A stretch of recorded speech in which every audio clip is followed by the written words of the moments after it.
Last night was the big State of the Union address. I think we're going to run just a little bit long because Congressman Thad McCotter is just joining us now, getting out of a meeting or a hearing. And I do want to get to him because he was clearly somebody who heard the State of the Union and can offer us an insight that very few people can. So let's bring him into it. Congressman, good morning.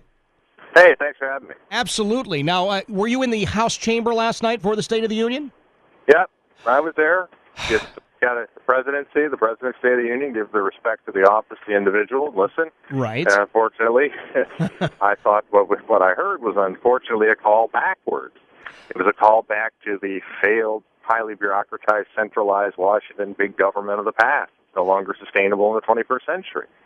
It was based on principles which, unfortunately, I think are passé. The President talks about the economy as if it's a zero-sum game. He flat out said it. The President talks as if tax and spend is the way to go.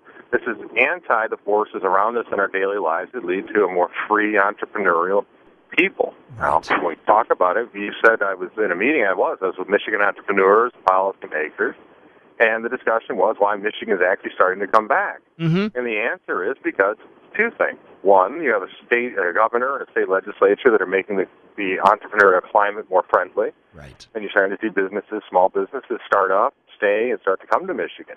And you're also seeing the restructuring of the auto industry, where it went from a highly bureaucratized, centralized entity into a more horizontal, flat, competitive one. It's very painful, but that's what we have to do in Washington to match the times so that this economy can grow.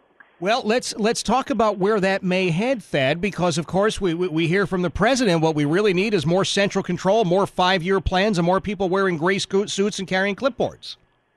Yeah, that doesn't work. It's the 21st century. Freedom is the wave of the future, entrepreneurism and industry. That's why America is perfectly situated if we can get the government to actually start to do what it needs to do to continue to be the economic engine of the world and inspire people with what we can achieve. Yeah. Unfortunately, what we continue to see out of this administration is they think they know best. And you see that with the president's use of the term fair share, where him and a bunch of people are going to sit in a room and decide whether you made too much money. Yep. Well, I remind the president that the government doesn't own the money.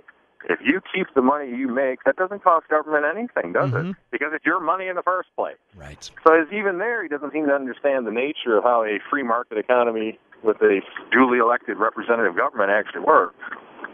Yeah, it's a scary thought to think that this is the guy sitting in control. Oh, I don't know that it's scary with an election coming up in 2012. And as you know, Jeff, one of the things the president likes to do is he talks about how somehow that it's just a bunch of different personalities in Congress. They can't agree, and if we just do what he wanted and be more amenable to each other, it would all work out. But the reality is the American people are divided at a critical time over which way we go forward. The members of Congress, many of whom are very close personal friends that don't agree on anything, know that the differences are not about personality, it's about policies. And unfortunately, what you're seeing out of the president is a policy paradigm that is no longer operative. And the good news, as I said earlier, Jeff, is in 2012, the American people are going to have a choice between those two differing views of government. Yeah. You can vote for Obama and Lyndon Johnson, or you can vote for Republican and Ronald Reagan. I'll leave it in your hands. I like it. Great way to end. Congressman Thad McCotter out of Michigan. Appreciate him dropping by. He was in the House chamber last night for the State of the Union address, and you heard what he said. I mean, just more of the same.